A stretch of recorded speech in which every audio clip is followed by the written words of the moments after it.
Hello guys and welcome back to best car picks. Skoda എന്ന് പറഞ്ഞ brand ഇന്ത്യയിൽ എത്തിയിട്ട് ഇപ്പോൾ ഒരുപാട് വർഷങ്ങളായി. 2001 ആദ്യമായിട്ട് ഇവരുടെ ഒക്ടാവിയ എന്ന് പറഞ്ഞ ഒരു സെഡാനുമായിട്ട് ഓർ മേ ബി ഒരു നോച്ച് ബാക്ക് എന്ന് വേണമെങ്കിൽ പറയാം.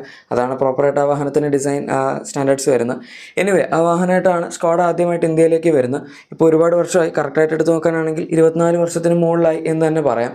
പക്ഷേ ഇത്രയും കാലമായിട്ട് മാസ് മാർക്കറ്റ് പ്രൊഡക്ഷനിൽ ഒരു വലിയ സക്സസ് ഇവർക്ക് കണ്ടെത്താൻ പറ്റിയിട്ടുണ്ടോ എന്ന് ചോദിച്ചാൽ, അതായത് ഒരു മാസം 5000-6000 ഒക്കെ വെച്ച് വിൽക്കാൻ പറ്റുന്നൊരു വണ്ടി ഉണ്ടാക്കാൻ പറ്റിയിട്ടുണ്ടോ എന്ന് ചോദിച്ചാൽ ഇപ്പോഴും ഡൗട്ടായിട്ടുള്ള ഒരു കാര്യം തന്നെയാണ്. കാരണം അതിപ്പോൾ ഈവൻ ഫാബി ആയാലും അല്ലെങ്കിൽ റാപ്പിഡ് ആയാലും ഒക്ടാവിയ ഒക്കെ പിന്നെ ഓക്കെ, അത് നല്ലൊരു വണ്ടിയായിരുന്നു. പക്ഷേ അതിൻ്റെ പ്രൈസ് കൊണ്ടും സൈസ് കൊണ്ടും പിന്നെ CKD CBU അങ്ങനെ 2 ഓപ്പറേഷൻസിലൊക്കെ വന്നുകൊണ്ടും അതിനങ്ങനെ ഒരുപാട് സെയിൽസ് നമ്പേഴ്സ് അച്ചീവ് ചെയ്യാൻ പറ്റിയിട്ടില്ല. പക്ഷേ സ്കോഡയ്ക്ക് ഇന്ത്യയിൽ നല്ലൊരു ബ്രാൻഡ് ഐഡൻറ്റിറ്റി ഉണ്ടാക്കി കൊടുത്ത വാഹനം തന്നെയാണ് ഒക്ടാവിയ.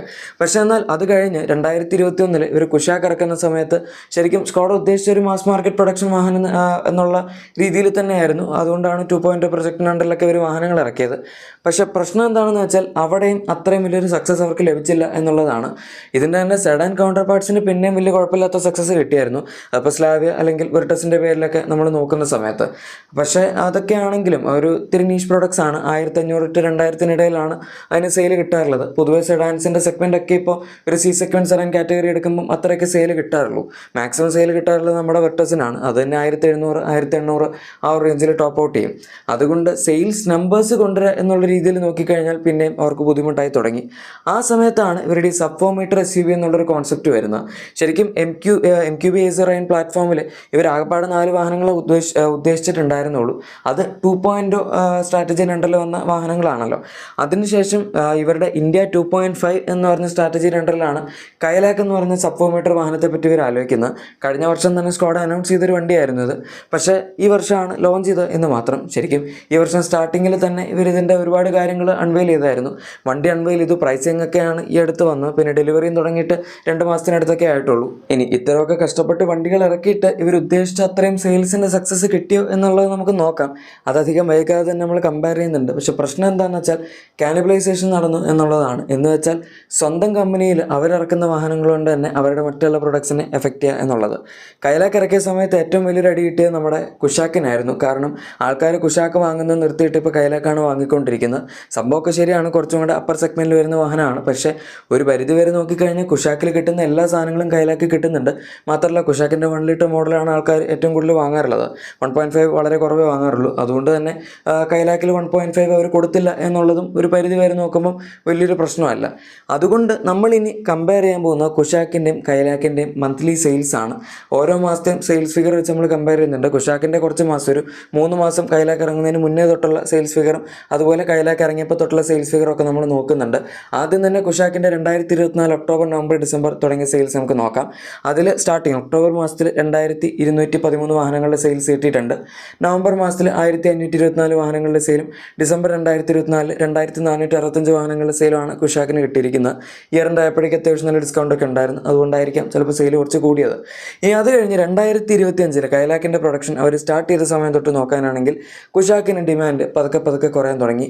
1371 ചാടിയിട്ടുണ്ടായിരുന്നു ഇതിൻ്റെ സെയിൽ. 2024 മൊത്തത്തിൽ നോക്കുകയാണെങ്കിൽ ഇത്രയും കുറവ് സെയിൽ ഈ വാഹനത്തിന് അങ്ങനെ വന്നിട്ടില്ലായിരുന്നു. 1200-300 ആ റേഞ്ചിലൊക്കെ തന്നെയായിരുന്നു വന്നിരുന്നത്. പക്ഷേ അതിലും മുന്നോട്ടേക്ക് വരുമ്പോൾ ഫെബ്രുവരി 2025 1035 ഈ വാഹനത്തിൻ്റെ സെയിൽ വന്നു. അത് ഇതിനു മുന്നേ ഈ വാഹനത്തിന് അത്രയും താഴത്തോട്ട് സെയിൽ പോയിട്ടില്ല എന്ന് തന്നെ നമുക്ക് പറയാം.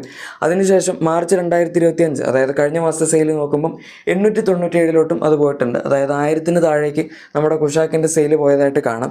ഇനി കൈലാക്കിൻ്റെ പ്രൊഡക്ഷൻ അവർ ആദ്യമായിട്ട് സ്റ്റാർട്ട് ചെയ്യുന്നത് 2025 ജാനുവരിയിലാണ്. അപ്പോൾ നമുക്ക് കാണാം പ്രൊഡക്ഷൻ വളരെ കുറവായിരുന്നു. ആദ്യത്തെ മാസം ഞാനും വിചാരിച്ചു എന്തുകൊണ്ടാണ് ഇതിൻ്റെ സെയിൽ ഇത്രയും കുറഞ്ഞു പോയത്, ജസ്റ്റ് 1242 ഉള്ളല്ലോ എന്നുള്ളത്. പക്ഷേ ഇനീഷ്യൽ സ്റ്റേജ് ആയതുകൊണ്ട് തന്നെ അവർ ചിലപ്പം പ്രൊഡക്ഷൻ ബാലൻസ് ഒക്കെ ചെയ്യാനായിട്ട് സ്റ്റാർട്ടിങ് പ്രൊഡ്യൂസ് ചെയ്ത കുറവായതിൻ്റെ ആയിരിക്കാം. അത് കഴിഞ്ഞ് ഫെബ്രുവരി 2025 വന്നു. 3636 വാഹനങ്ങളുടെ ഒരു പ്രൊഡക്ഷനാണ് അവർ ആ സമയത്ത് തന്നെ അച്ചീവ് ചെയ്തത്. അതും ഒരു പരിധി വരെയൊക്കെ നോക്കുമ്പോൾ വളരെ ഹൈ ആണെന്ന് പറയാൻ പറ്റില്ല. കാരണം ഈ ഒരു സെഗ്മെൻറ്റിലെ വാഹനങ്ങൾ ഇഷ്ടം പോലെ വിറ്റ് പോകുന്നതാണ്. നമ്മളിപ്പോൾ നെക്സോണോ പ്രസൊക്കെ എടുക്കുകയാണെങ്കിൽ 14,000 മുതൽ 16,000 വരെയൊക്കെ സെയിൽ കിട്ടാറുണ്ട്. ഈവൻ ക്രെറ്റ എടുക്കുകയാണെങ്കിൽ അതിന് 16,000 തൊട്ട് 18,000 വരെയൊക്കെ സെയിൽ കിട്ടുന്ന കാലത്താണ് ഈ സബ് 4 മീറ്റർ SUVക്ക് 3600 എന്നൊക്കെ പറയുന്ന സെയിൽ കിട്ടുന്നത്. സോ അതും അത്ര വലിയ കാര്യമായിട്ട് എടുക്കേണ്ട ആവശ്യമില്ലായിരുന്നു. പക്ഷേ അത് കഴിഞ്ഞ് മാർച്ചിലോട്ട് വന്നപ്പോഴേക്കും പിന്നെയും സെയിൽ കൂടി. 5327 വാഹനങ്ങളുടെ സെയിൽ ഈ വാഹനത്തിന് ടോട്ടൽ ലഭിച്ചിട്ടുണ്ട്. സ്കോഡ ഇതുവരെ ഇന്ത്യയിൽ ഇത്രയും വലിയ ഹൈ നമ്പേഴ്സിൽ ഒരു വാഹനം വിറ്റിട്ട് ചെയ്തിട്ടുണ്ട് എന്ന് എനിക്ക് തോന്നുന്നില്ല. മിക്കവാറും ഒക്കെ ഒരു 2000, 3000, 4000 ആ റേഞ്ചിലൊക്കെ തന്നെയാണ് ഇവരുടെ വാഹനങ്ങളുടെ മാക്സിമം മന്ത്ലി സെയിൽ ഒരു വണ്ടി മാത്രമായിട്ട് നമ്മളെടുത്ത് നോക്കുമ്പോൾ വന്നിരിക്കുന്നത്. എന്തായാലും അതുകൊണ്ട് തന്നെ ഇവരുടെ കഴിഞ്ഞ മാസത്തെ ടോട്ടൽ സെയിലും വളരെ കൂടുതലായിരുന്നു. Kushaq, Slavia, Kylaq മൂന്നെണ്ണത്തിൻ്റെയും combined sale വരുമ്പോൾ. ഇനി നമ്മൾ കഴിഞ്ഞ 6 മാസത്തിൽ കുഷാക്കിൻ്റെ സെയിൽ നോക്കുകയാണെങ്കിൽ 9505 വാഹനങ്ങൾ ടോട്ടൽ സെയിൽസാണ് വന്നിരിക്കുന്നത്. പക്ഷേ കൈലാക്കിൻ്റെ കഴിഞ്ഞ 3 മാസത്തെ ടോട്ടൽ സെയിൽ തന്നെ ജസ്റ്റ് 10205 വന്നിട്ടുണ്ട്. അതായത് കുഷാക്കിനെ വെച്ച് കമ്പയർ ചെയ്യുമ്പോൾ 3 മാസത്തെ സെയിലും 6 മാസത്തെ സെയിലും കൈലാക്കാണ് മുന്നിൽ നിൽക്കുന്നത്. അതും ഇനി വരാനുള്ള മാസങ്ങളിൽ കൈലാക്കിൻ്റെ സെയിൽ കൂടും ഓർ ഈ ഒരു ലെവലിൽ തന്നെ നിൽക്കും എന്നാണ് എനിക്കും പേഴ്സണലി തോന്നുന്നത്. കാരണം വളരെ നല്ല വാഹനമാണ് സ്കോഡ ഇറക്കിയിരിക്കുന്നത്. ഇപ്രാവശ്യം അവർ പ്രൈസിംഗ് എന്ന് പറഞ്ഞ് ആ ഒരു ഫാക്ടറും കൂടെ ശരിയാക്കി എന്നും കൂടെ പറയേണ്ടിയിരിക്കുന്നു. കാരണം ഇത്രയും കാലം കുഷാക്ക് ഇറക്കിയപ്പോഴാണെങ്കിലും അവർ മൊത്തം വണ്ടി ലോക്കലൈസ് ചെയ്യുന്നു, 90% ലോക്കലൈസേഷൻ അച്ചീവ് ചെയ്യുന്നു, അതുപോലെ സൈസ് കുറയ്ക്കുന്നു എന്നൊക്കെ പറഞ്ഞ് ഒരുപാട് കാര്യങ്ങൾ ആ സമയത്ത് പറഞ്ഞിരുന്നു. പക്ഷേ പ്രൈസ് വന്നപ്പോൾ 10.5 lakhs ആ റേഞ്ചിലായിരുന്നു സ്റ്റാർട്ട് ചെയ്തിരുന്നത്. ആൾക്കാർ എക്സ്പെക്ട് ചെയ്തിരുന്ന ഒരു 10 lakhs അല്ലെങ്കിൽ അതിൻ്റെ താഴത്തായിട്ട് ഒരു 9.5 lakhs ആ റേഞ്ചിലൊക്കെ വേണമെങ്കിൽ തുടങ്ങിയിരുന്നെങ്കിൽ നല്ലതായിരുന്നു എന്നുള്ള ഒരു രീതിയിലായിരുന്നു. പക്ഷേ സ്കോഡ സ്റ്റിൽ ലോക്കലൈസേഷനൊക്കെ നടത്തിയെങ്കിലും ഒരു ഇത്തിരി പ്രീമിയം റേഞ്ചിലാണ് ആ വണ്ടി ഇറക്കിയത്. ഇനി പ്രീമിയം റേഞ്ചിൽ ഇറക്കുന്നു എന്നുള്ളത് പിന്നെ വലിയ കുഴപ്പമില്ലെന്ന് വിചാരിക്കാം. പക്ഷേ വണ്ടി ഇറക്കിയ സമയത്ത് ഒരുപാട് ഇഷ്യൂസ് ആ വാഹനത്തിന് വന്നായിരുന്നു. ഈ PCR കുഷാക്ക് ഇറങ്ങിയ സമയത്തുള്ള അതിൻ്റെ ഒരു കോമൺ ഫോൾട്ടായിരുന്നു. അതിനുശേഷം അവർ ഫ്യൂൽ പമ്പ് സാധനങ്ങളൊക്കെ ഇനീഷ്യൽ സ്റ്റേജിലുള്ള വണ്ടികളിലൊക്കെ മാറ്റുകയൊക്കെ ചെയ്തായിരുന്നു. അത് കഴിഞ്ഞിട്ടിറങ്ങിയ ടൈഗുണ്ടും കുറച്ച് സമയത്തേക്ക് ഈ ഒരു PCR പ്രശ്നം ഉണ്ടായിരുന്നു. പക്ഷേ പിന്നീട് വന്ന് സ്ലാവി ആയാലും വിർട്ടസിനായാലും ഈ പറഞ്ഞ പ്രശ്നങ്ങളൊന്നും ഇല്ലായിരുന്നു. ഇപ്പോൾ ഈ അടുത്ത് വന്ന കൈലാക്കിനാണെങ്കിലും അങ്ങനെ കാര്യമായിട്ടുള്ള പ്രശ്നങ്ങളൊന്നും ആരും പറഞ്ഞു കേട്ടിട്ടില്ല.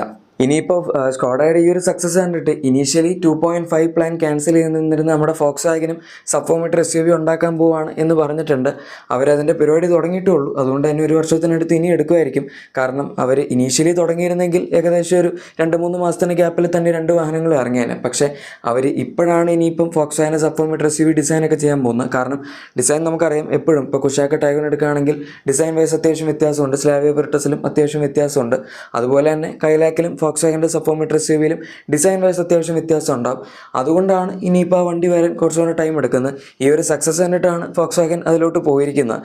അല്ലെങ്കിൽ വേണ്ട എന്ന് വിചാരിച്ചിരുന്ന ഒരു കമ്പനി ആയിരുന്നു. എന്തായാലും ഫോക്സ് വാഗൻ ഇനി പോളോ ഈ അടുത്തൊന്നും തിരിച്ചു കൊണ്ടുവരാൻ പ്ലാൻ ചെയ്യുന്നില്ല എങ്കിലും ഫോക്സ് വാഗൻ്റെ സബ്ഫോർമേറ്റർ SUV വരുമ്പം കൈൻഡ് ഓഫ് ഒരു പോളോയുടെ സിമിലർ പ്രൈസ് പോയിന്റ് അല്ലെങ്കിൽ ആ ഒരു സെഗ്മെൻറ്റിൻ്റെ തന്നെ ഒരു ഇത്തിരി ക്രോസ് ഓവർ ടൈപ്പ് ഒരു SUV വേർഷൻ പോലെ നമുക്ക് വേണമെങ്കിൽ അതിൻ്റെ റീപ്ലേസ്മെൻറ്റ് പോലെ പറയാം.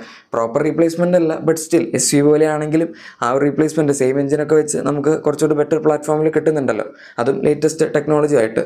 ഏതായാലും ഗൈസ്, നിങ്ങളുടെ എക്സിസ്റ്റിംഗ് വാഹനത്തിന് എന്തെങ്കിലും ചെറിയ ആക്സസറീസോ ക്ലീനിങ് പ്രൊഡക്ട്സോ ഒക്കെ വേണമെങ്കിൽ നമ്മുടെ ഡിസ്ക്രിപ്ഷൻ അല്ലെങ്കിൽ പ്രൊഡക്ട്സ് ടാഗ് ചെക്കൗട്ട് ചെയ്യുക. പിന്നെ വീഡിയോ ഇഷ്ടപ്പെട്ടെങ്കിൽ തീർച്ചയായും ലൈക്കും സബ്സ്ക്രൈബും ഷെയറും ഒക്കെ ചെയ്ത് നമ്മുടെ ചാനൽ സപ്പോർട്ടും കൂടി ചെയ്തേക്കുക.